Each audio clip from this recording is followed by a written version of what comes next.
नमस्कार बच्चों, एक एक क्लासेस में आपका स्वागत है। आज हम सेकंड पीयूसी का second question model question paper हल करेंगे। सूचना सभी प्रश्नों के उत्तर हिंदी भाषा तथा देवनागरी लिपि में लिखना क्या है आवश्यक है। प्रश्नों की क्रम संख्या लिखना क्या है अनिवार्य है। फर्स्ट मेन है एक शब्द या एक वाक्यांश या वाक्य में उत्तर लिखिए 6 मार्क्स का। फर्स्ट क्वेश्चन इसमें कटिया का ढेर देखकर कौन दंग रह गई। आंसर होगा बुलाकी।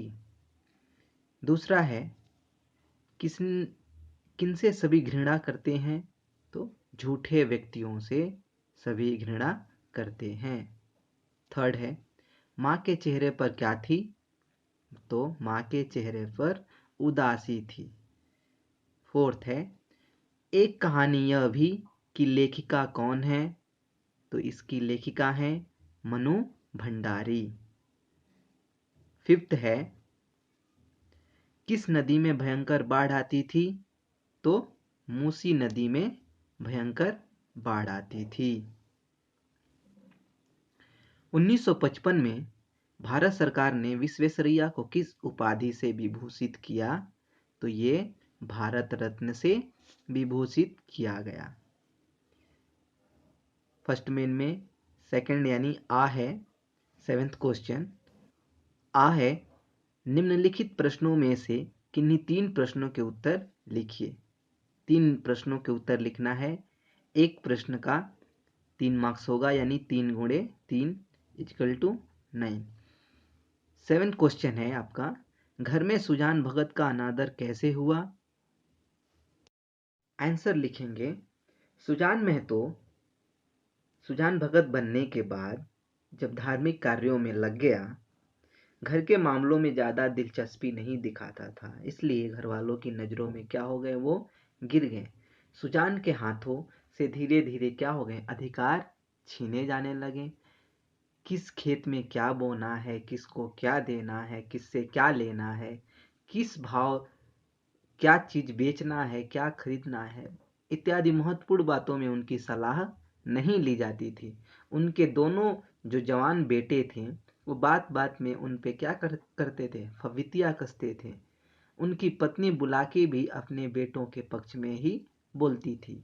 हद तब हो गई जब वह दरवाजे पर एक भिक्षुक आता है और दान देने का भी अधिकार जब वो खो चुके रहते हैं। जहाँ गांव भर के लोग सुजान का मान सम्मान करते थे, वहीं उनके घर में उनका क्या होता था, अनादर होता था, उनका सम्मान घट रहा था। 8th है झूठ की उत्पत्ति और उसके कई रूपों के बारे में लिखिए। आंसर लिखेंगे झूठ की उत्पत्ति पाप, कुटिलता और कायरता के कारण होती है। बहुत से लोग अपने सेवकों को स्वयं झूठ बोलना सिखाते हैं। लोग नीति और आवश्यकता के बहाने झूठ की रक्षा करते हैं।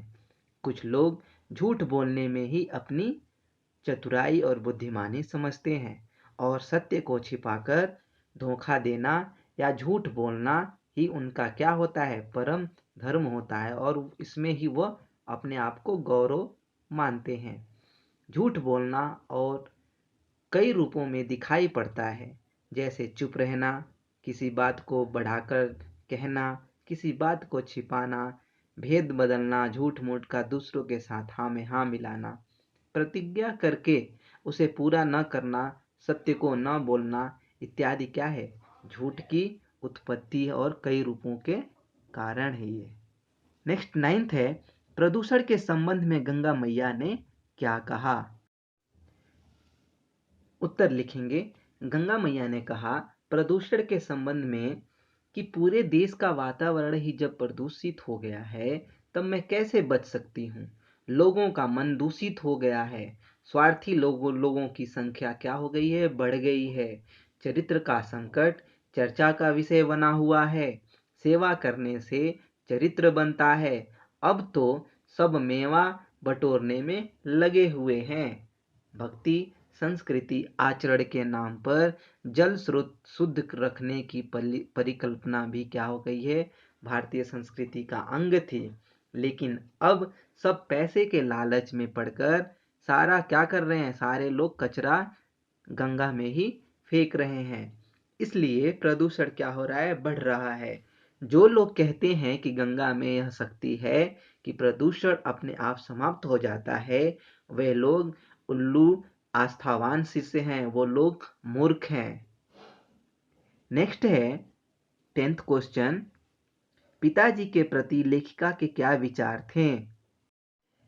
आंसर लिखेंगे, लेखिका अपने पिताजी के बारे में कहती हैं, उनकी प्रतिष्ठा थी, उनका मान सम्मान था और उनका नाम भी था। उन्होंने कई विद्यार्थियों को घर लाकर भी पढ़ाया था। उनकी दरिया दिली की काफ़ी चर्चाएं समाज में होती थी। एक ओर बेहद कोमल और संवेदनशील व्यक्ति थे, तो दूसरी ओर बहुत ही क्रोधी और अहमवादी भी थे। नेक्स्ट है 11th क्वेश्चन, विश्वेश्वरैया के बाल्य जीवन के बारे में लिखिए। उत्तर लिखेंगे, विश्वेश्वरैया का जन्म मैसूर राज्य, जो अब कर्नाटक राज्य में है, कोलार जिले के अंतर्गत एक मुद्देनहल्ली नामक छोटे से गांव में 15 सितंबर यानी 15 सितंबर 1861 को हुआ। इनका पूरा नाम मोक्षगुंडम विश्वेश्वरैया था। विश्वेश्वरैया के माता पिता बहुत गरीब थे। उन्हें पढ़ाने लिखाने की शक्ति भी उनमें नहीं थी। फिर भी विश्वेश्वरैया के मन में पढ़ने की लगन थी। गांव में प्रारंभिक शिक्षा समाप्त कर विश्वेश्वरैया हाई स्कूल की शिक्षा पाने के लिए वह बेंगलोर आ गए। बेंगलुरु में खर्चा चलाना उनके लिए बहुत मुश्किल था, इसलिए विश्वेश्वरैया ने अपने किसी एक रिश्तेदार के घर ठहर गए और वहीं उन्होंने ट्यूशन करके अपना दिन काटने लगे।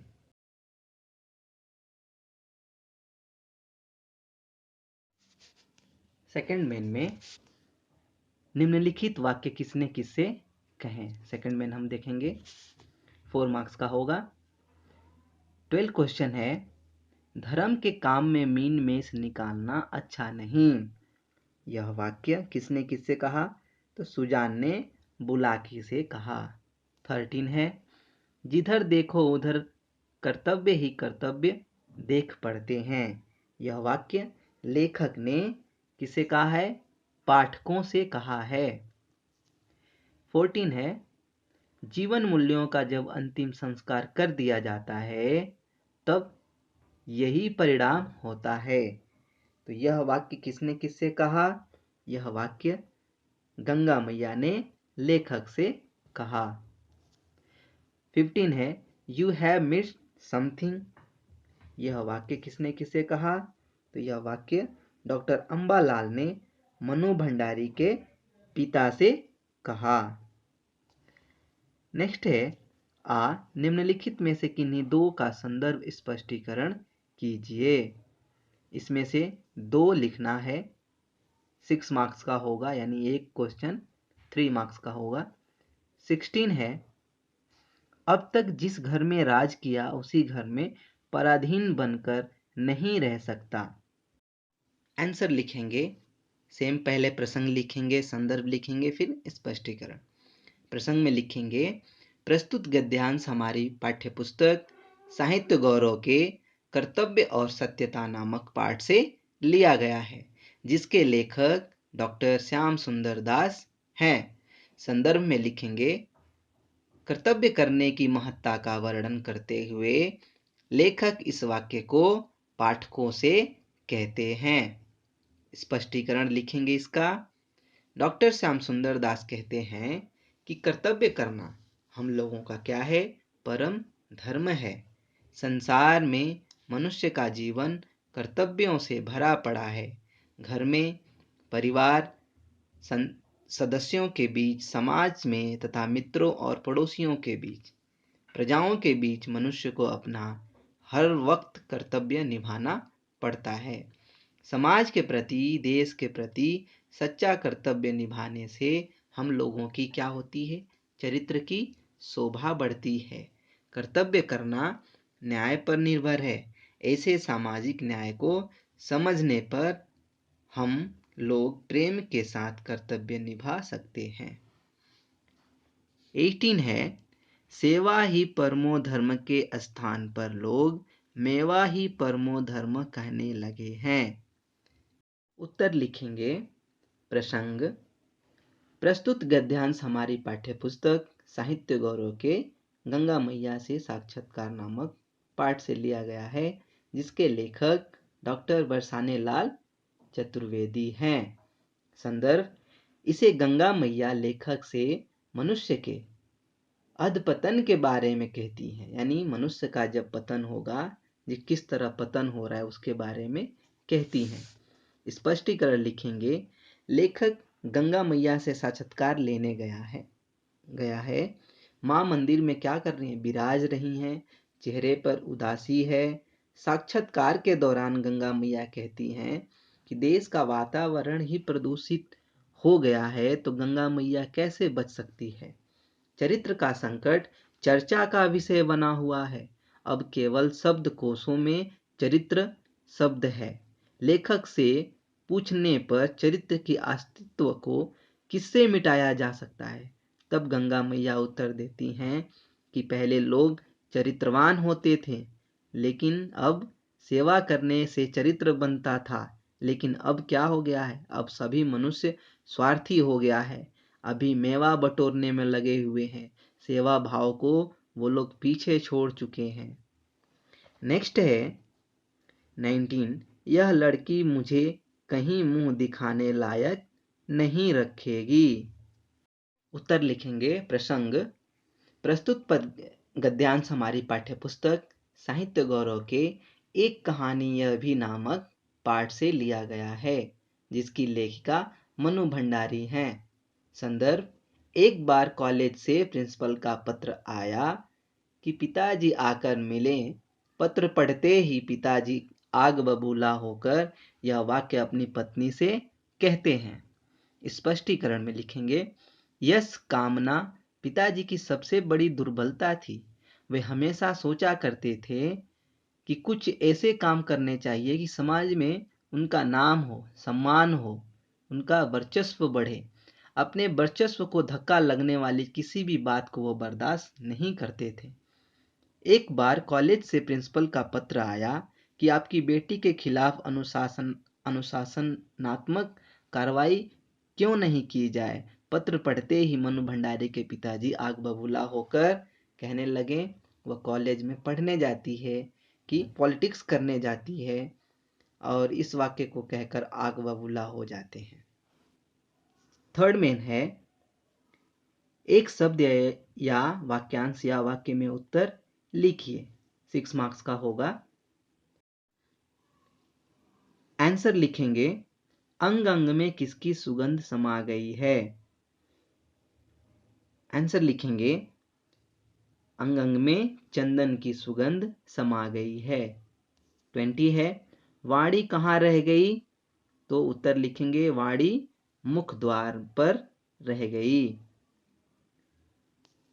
22 है, मुस्काते फूल को क्या आने चाहिए? तो मुस्काते फूल को मुरझाना आना चाहिए। 23 है, बेटी को क्यों सुंदर दिखना है?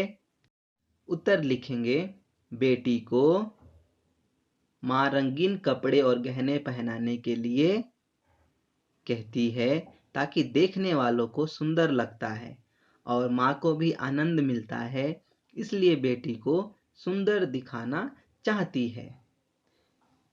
24 है, कायर मत बन कविता के कवि का नाम लिखिए। तो इस कवि का नाम है नरेंद्र शर्मा। 25 है, सूखी डाल कैसी है? सूखी डाल राइफिल सी है। राइफिल सी है। सेकंड है, निम्नलिखित प्रश्नों में से किन्हीं दो प्रश्नों के उत्तर लिखिए। 26 है, श्री कृष्ण के रूप सौंदर्य का वर्णन कीजिए। उत्तर लिखेंगे। उत्तर है सूरदास भगवान श्री कृष्ण के रूप सौंदर्य का वर्णन करते हुए कहते हैं, गोपिकाओं ने यमुना नदी तट पर श्री कृष्ण को देख लिया।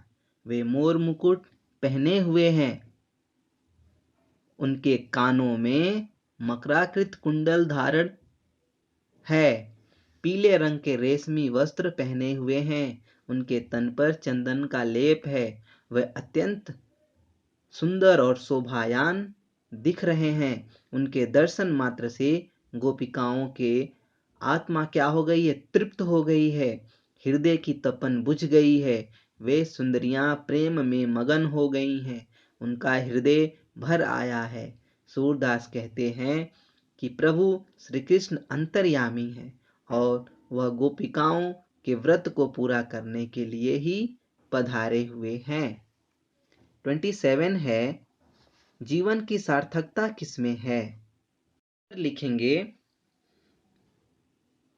महादेवी वर्मा कहती हैं कि जीवन में सुख और दुख दोनों का समान महत्व है। ये जीवन के अभिन्न अंग हैं। जिस तरह मेघ की सार्थकता पिघल कर बरसने में है, जग को आनंद देने में है, उसी तरह जीवन की सार्थकता परिस्थितियों का सामना करने में है, न कि उनसे पलायन यानी उनसे भागने में है। मनुष्य के लिए आवश्यक है कि वह जीवन को उसकी परिपूर्णता में स्वीकार करे, जीवन को उसी शैली में स्वीकार करें। नेक्स्ट है 28, मानव के प्रति नरेंद्र शर्मा के विचार प्रकट कीजिए। 28 है, मानवता के प्रति नरेंद्र शर्मा के विचार प्रकट कीजिए। उत्तर लिखेंगे, कवि नरेंद्र शर्मा ने कायर मत बन कविता में मानव को कायर नहीं बनने का संदेश दिया है। कवि मानवता को अत्यधिक महत्व देते हुए दुष्टों के सम्मुख आत्मसमर्पण न करने के लिए कहते हैं। युगों तक खून पसीना बहाकर अत्यधिक परिश्रम से मानवता रूपी वृक्ष का जो निर्माण हुआ है, उसके तले आराम से जीना चाहिए। यदि कोई मूर्ख युद्धम देहि कहे तो उसका मुंह तोड़कर जवाब देना चाहिए। या तो प्यार के बल पर उससे जीत लो, और अगर उससे भी नहीं मानता है तो आप रणभूमि में उससे युद्ध करो।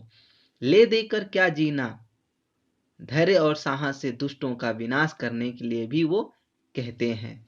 व्यक्तिगत तौर पर भी वह हमेशा गम के आंसू पीते, उसके बारे में भी उन्होंने साहस से कष्टों का सामना कर मानवता के पथ पर निरंतर आगे बढ़ने के लिए उन्होंने प्रयास किया है और अपने विचार प्रकट किए हैं। नेक्स्ट है, वृक्ष की महत्ता पर प्रकाश डालिए। उत्तर लिखेंगे, एक वृक्ष की हत्या। कविता में कुंवर नारायण जी वृक्षों के प्रति संवेदना व्यक्त करते हुए वृक्षों के महत्व को समझाते हैं। वृक्ष धूप में, बारिश में, गर्मी में, सर्दी में हमेशा चौकन्ने खड़े रहते हैं, चौकीदार के समान मानव की रक्षा करते हैं। वृक्ष मानव का क्या है? दोस्त है। थके मादे मानव को वृक्ष शांति एवं ठंडक पहुंचाता है, छांव देता है, फल फूल देता है, ऑक्सीजन देता है, हवा देता है। आज वृक्षों की संख्या घट रही है तो बारिश नहीं हो रही है, जंगल मरुभूमि का निर्जन हो गया है। इसलिए पेड़ों की रक्षा करना मानव का क्या है? परम कर्तव्य है। ई, संदर्भ भाव स्पष्ट करना है 30 का, और 30 और 31 में। इसमें आपको ऑप्शन मिलेंगे अथवा में, या तो ये कीजिए या तो ये कीजिए। फर्स्ट हम देखेंगे, प्रभु जी तुम मोती हम धागा, जैसे सोने मिलत सुहागा, प्रभु जी तुम स्वामी हम दासा, ऐसी भगति करे रह दासा। इसका हम प्रसंग, संदर्भ और भाव स्पष्टीकरण देखेंगे। लिखेंगे, प्रसंग लिखेंगे, प्रस्तुत पद हमारी पाठ्यपुस्तक साहित्य गौरव के रैदास बानी से लिया गया है, जिसके कवि कौन है? संत रैदास हैं। संदर्भ, इसमें रैदास जी भक्त और भगवान के बीच के संबंध का वर्णन करते हैं। भाव या स्पष्टीकरण लिखेंगे, भगवान और भक्त के बीच के संबंध को स्पष्ट करते हुए रैदास जी कहते हैं कि भगवान के बिना भक्त का कोई अस्तित्व नहीं है। प्रभु जी, यदि आप दीपक हैं तो मैं क्या हूँ? मैं बाती हूँ। दोनों मिलकर प्रकाश फैलाते हैं। प्रभु जी, यदि आप मोती हैं तो मैं क्या हूँ? उस मोती में पिरोया हुआ धागा हूँ। दोनों मिलकर सुंदर हार बन जाते हैं। दोनों का मिलन सोने पे सुहागा के समान होता है। इसलिए दास्य भक्ति शरणागत तत्व भी दर्शाया गया है। रैदास कहते हैं, प्रभु जी आप स्वामी हैं और हम आपके क्या हैं? दास हैं, हम आपके सेवक हैं। इसमें एक और आपको हेडिंग लिखना है, विशेष। विशेष में क्या लिखेंगे आप? विशेष में बस लिखेंगे इसमें दास भक्ति की पराकाष्ठा दर्शाई गई है या बताई गई है। नेक्स्ट है, उतो हम आज भई बड़भागी, जिन अखियन तुम श्याम बिलोक के ते अखियां हम लागी। इसका हम लिखेंगे प्रसंग और संदर्भ और भाव स्पष्टीकरण। प्रसंग लिखेंगे, प्रस्तुत पद्यांश हमारी पाठ्यपुस्तक साहित्य गौरव के सूरदास के पद से लिया गया है, जिसके रचयिता सूरदास जी हैं। संदर्भ, प्रस्तुत पद में गोपियां उद्धव को संबोधित करते हुए कहती हैं, हे उद्धव, आज हम स्वयं को बहुत भाग्यशाली मान रहे हैं, क्योंकि जो आंखें हमारे प्यारे श्री कृष्ण के दर्शन करने आई हैं, उन्हें आंखों से दर्शन हमें मिल गए हैं। भाव स्पष्टीकरण लिखेंगे, सूरदास ने भ्रमर गीत, जो ये गीत है ये भ्रमर गीत है। इस भ्रमर गीत में ब्रज की गोपिकाओं की विरह व्यथा का बहुत ही मार्मिक ढंग से वर्णन किया गया है। उद्धव से गोपिकाएं कहती हैं, आज हम बहुत ही भाग्यशाली हैं कि जिन आंखों से तुमने श्याम को देखा, उस आंखों को देखने का हमें सौभाग्य मिल रहा है। जैसे फूल सुगंध ले आता है, हवा भौरे को ले आती है, वैसे ही श्री कृष्ण का संदेश आप लेकर आए हो। श्री कृष्ण के बारे में सुनकर बहुत ही आनंद हो रहा है और हमारे अंग अंग में सुख का अनुभव हो रहा है। नहीं तो हमारा विरह व्यथा भी जीना मुश्किल हो जाता। हम अपने विरह व्यथा में जीते जी हम क्या हो जाते? मुश्किल हो जाता हमारा। विशेष में लिखेंगे, इसमें अनुप्रास अलंकार, रूपक अलंकार, ब्रज भाषा और गोपिकाओं का श्री कृष्ण के प्रति अनन्य प्रेम को दर्शाया गया है। 31 है, इसमें भी अथवा है, दो आपको मिलते हैं, कोई एक करना है, जो इजी रहे वही आप कीजिए। 31 है पहला, मेरा यह बचपन तुम्हारा मातृत्व, यही गहने हैं मेरे लिए माँ।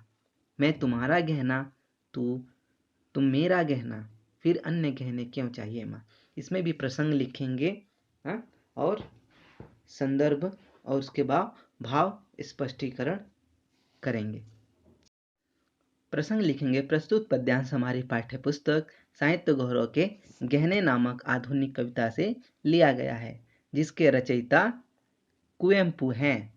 संदर्भ, प्रस्तुत पंक्तियों में उन्होंने गहने से और माँ का प्रेम और बेटी का प्रेम को दर्शाया है।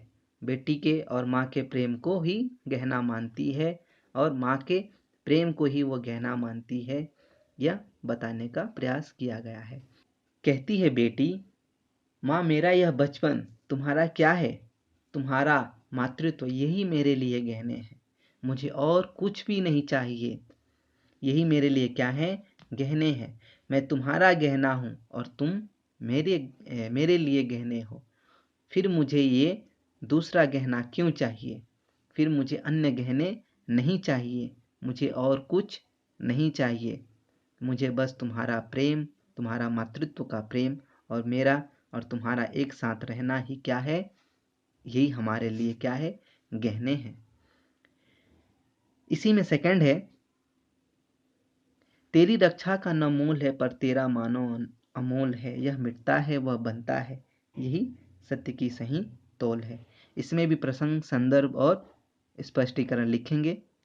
प्रसंग लिखेंगे, प्रस्तुत पद्यांश हमारी पाठ्यपुस्तक साहित्य गौरव के कायर मदबन नामक आधुनिक कविता से लिया गया है, जिसके रचयिता नरेंद्र शर्मा हैं।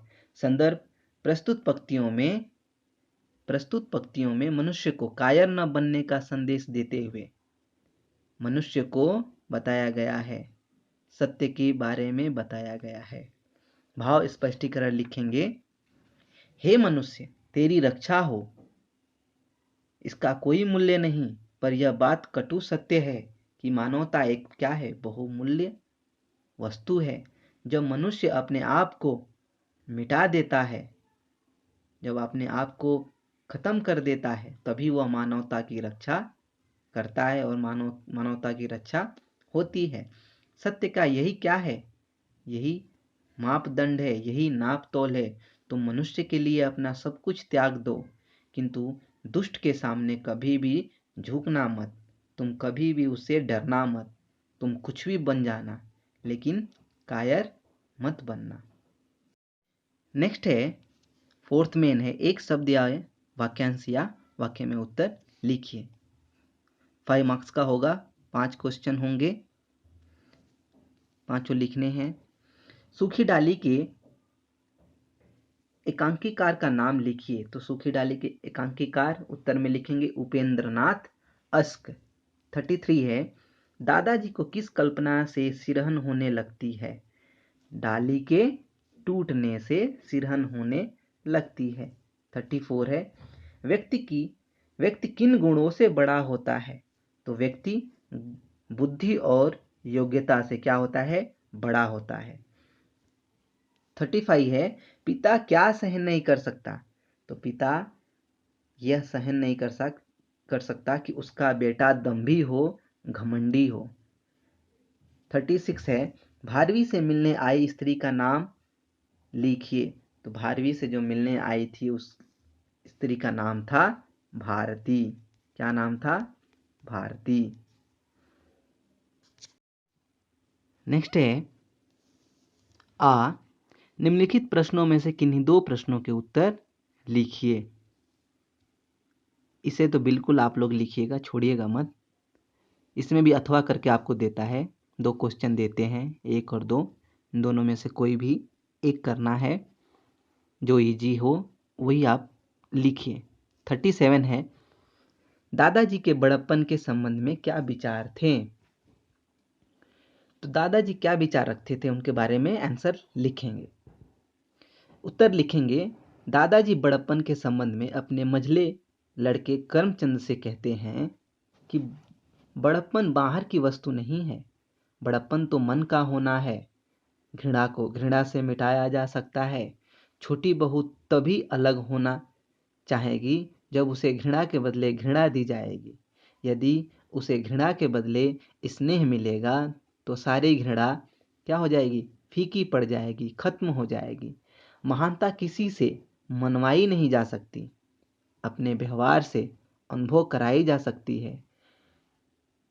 ढूंढ वृक्ष आकाश को छूने पर भी अपनी महानता का सिक्का हमारे दिलों पर उस समय तक नहीं बैठा सकता जब तक अपनी शाखाओं में वह ऐसे पत्ते नहीं लाता जिनकी शीतल सुखद छाया मन के सारे पाप को हर ले और जिनसे फूलों की भीनी भीनी सुगंध हमारे प्राणों में पुलक भर दे। इसी में अथवा है, बेला अपने मायके क्यों जाना चाहती थी? बेला क्यों जाना चाहती थी? अब उसके उत्तर हम लिखेंगे। बेला अपने मायके इसलिए जाना चाहती थी क्योंकि उसे ऐसा लगता था कि जैसे वह अपरिचितों के बीच में आ गई है। कोई उसे नहीं समझता और वह किसी को नहीं समझती। जब वह जाती है तो बड़ी भाभी, मझली भाभी, मान जी तथा खड़ी हो जाती थी। उसके सामने कोई हंसता नहीं, उससे अधिक समय तक कोई बात नहीं करता। सब उस डरती है जैसे मुर्गी के बच्चे बांझ से डरते हैं। बेला अपने मायके जाना चाहती थी कि वह आदर, सत्कार, सुख और आराम करना चाहती थी। नेक्स्ट है 38, शास्त्रार्थ में पंडितों को हराते देख पिता ने भारवी के बारे में क्या सोचा? इसमें भी अथवा है, तो उत्तर लिखेंगे, शास्त्रार्थ में पंडितों को हराते देख पिता ने भारवी के बारे में सोचा कि पंडितों की हार से उसका अहंकार बढ़ता जा रहा है, उसे अपनी विद्वता का घमंड हो रहा है, उसका गर्व सीमा का पार कर रहा है। भारवी आज संसार का श्रेष्ठ महाकवि है। दूर दूर के देशों में उसकी समानता करने वाला कोई नहीं है। उसने शास्त्रार्थ में बड़े बड़े पंडितों को पराजित किया है। उसका पंडित्य देखकर पिताजी को बहुत प्रसन्नता होती है। पर भारवी के मन में धीरे धीरे अहंकार बढ़ने लगता है। पिता चाहते हैं कि भारवी और भी अधिक ज्ञानी बने और भी बड़ा महाकवि बने, पर अहंकार उन्नति में क्या है, उसके बाधक है। इसलिए पिता ने अहंकार पर अंकुश लगाने को कहते हैं, जिससे उसने पंडितों का अभिमान हो जाता है, वह अधिक उन्नति नहीं कर सकता। इसी कारण से पिता भारवी को समय पर मूर्ख और अज्ञानी कहकर संबोधित करते हैं। पिता नहीं चाहते हैं कि अहंकार के कारण उसका पुत्र दंभी हो, घमंडी हो और उन्नति करने से बाधित हो जाए। नेक्स्ट है, सुशीला का चरित्र चित्रण कीजिए। आंसर लिखेंगे, सुशीला महापंडित श्रीधर की पत्नी है तथा महाकवि भारवी की माता है। अपने विद्वान पुत्र पर पिता की तरह इसे भी बहुत गर्व है।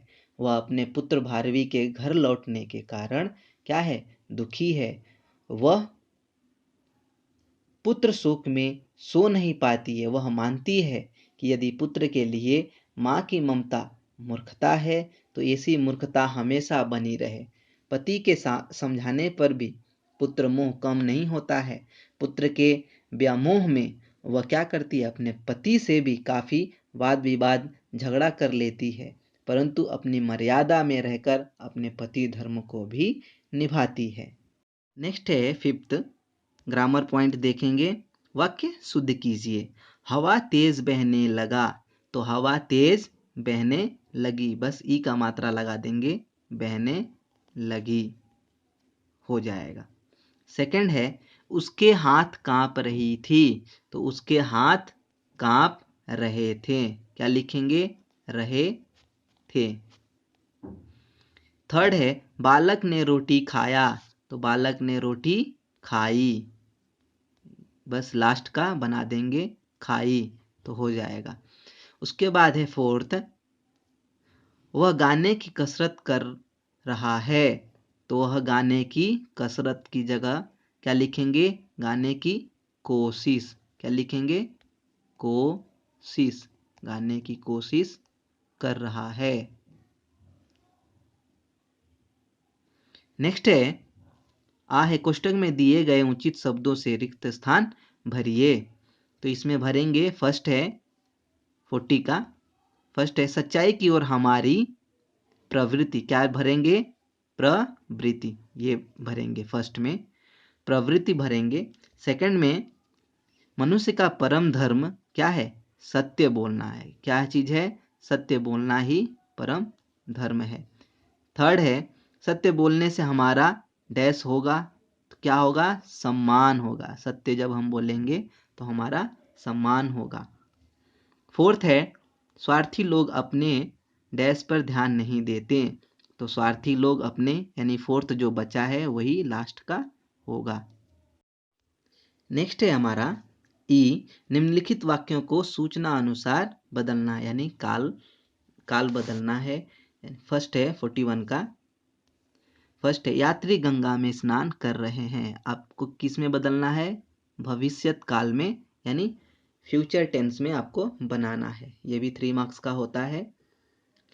तो भविष्यत काल में बनाएंगे, यात्री गंगा में स्नान करेंगे, क्या करेंगे, स्नान करेंगे, ये तीनों काट देंगे और लिख देंगे करेंगे, करेंगे। हमेशा जो भविष्य वाला होता है वो हमेशा गा गे गी गे ऐसे ही आता है लास्ट में।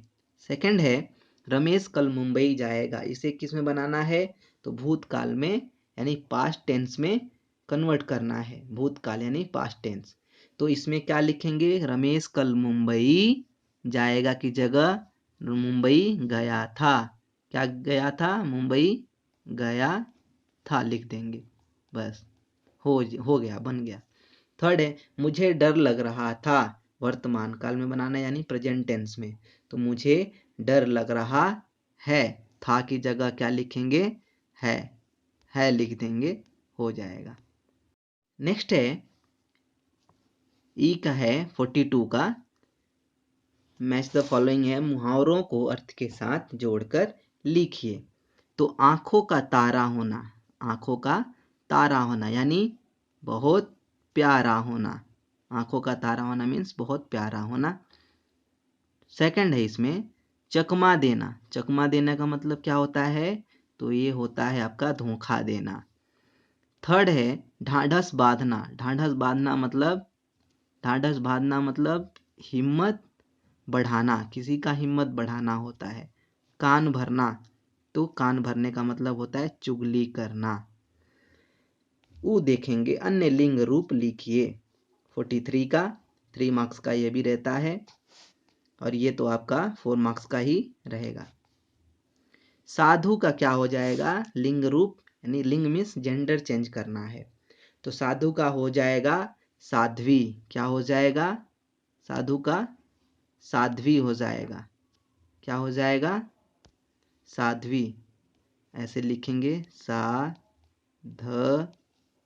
साध्वी, साध्वी लिखेंगे।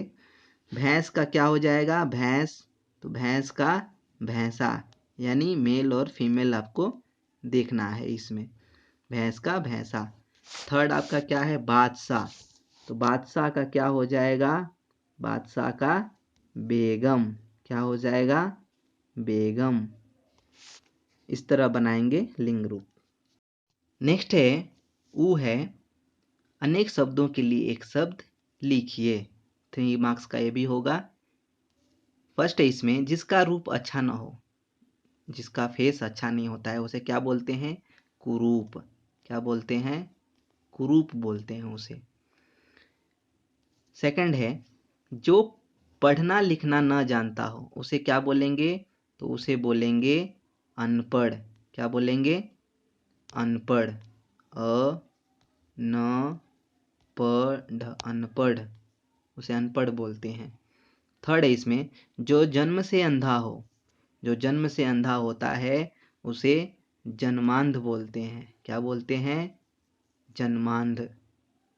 उसे बोलेंगे ज न मांध, जन्मांध। ए है निम्नलिखित शब्दों के साथ उपसर्ग जोड़कर नए शब्दों का निर्माण कीजिए। 2 मार्क्स का होगा ये भी। तो किस्मत में उपसर्ग कभी भी आपको क्या होता है? उपसर्ग हमेशा आगे लगता है, ये याद रखिएगा। उपसर्ग मतलब आगे लगाना है। आगे लगाकर उपसर्ग को, इन शब्दों को क्या करना है? एक नया रूप देना है। तो देखेंगे 55 का किस्मत है। किस्मत में क्या लगाएंगे? तो बदकिस्मत हो जाएगा। क्या हो जाएगा? बद प्लस कर देंगे आगे लगा के, बदकिस्मत। तो क्या हो गया? किस्मत जुड़ गया, बदकिस्मत। उसी तरह धर्म है, धर्म में क्या लगाएंगे उपसर्ग? अधर्म लिख देंगे तो अधर्म हो जाएगा। अगर लिखेंगे तो हो जाएगा अधर्म। नेक्स्ट है, नेक्स्ट है आपका निम्नलिखित शब्दों में से प्रत्यय अलग करके लिखिए। यानी इसमें प्रत्यय अलग करना है। अब देखिए इसमें क्या प्रत्यय अलग करना है। कठिनाई है, तो कठिनाई यानी कभी भी कठिन, मूल शब्द अलग होते हैं और प्रत्यय अलग होते हैं। इसमें आगे लग, जो बताया उपसर्ग आगे लगता है और प्रत्यय कहाँ लगता है? पीछे लगता है। तो कठिन प्लस आई, तो इसमें कठिनाई में क्या हो जाएगा? आई लगा हुआ है। आई, आई क्या करेंगे? अलग कर देंगे। उसी तरह स्वच्छता है, तो स्वच्छ प्लस ता, यानी ता लगा हुआ है इसमें। तो ये याद रखिए, उपसर्ग और प्रत्यय में क्या है? एक दूसरे का क्या है? ऑपोजिट है। एक में आगे लगता है उपसर्ग में और प्रत्यय में पीछे लगता है। इसके बाद आपका आएगा किसी एक विषय पर निबंध लिखिए। तो आप इंटरनेट की दुनिया पर लिख सकते हैं, समाज सेवा पे लिख सकते हैं, दीपावली पे लिख सकते हैं और इससे भी आपको इजी पड़ जाएगा। तो आप क्या करेंगे? आप लेटर लिख सकते हैं। आप लेटर लिख सकते हैं। किसी शैक्षणिक यात्रा का वर्णन करते हुए आप अपने मित्र के नाम एक लेटर लिख सकते हैं। ये भी इजी है, आपको आप लिख लीजिएगा और ये अनुच्छेद पढ़कर अनुच्छेद का उत्तर भी आप लोग लिख लेंगे, इसमें भी कोई दिक्कत नहीं है। नेक्स्ट आते हैं,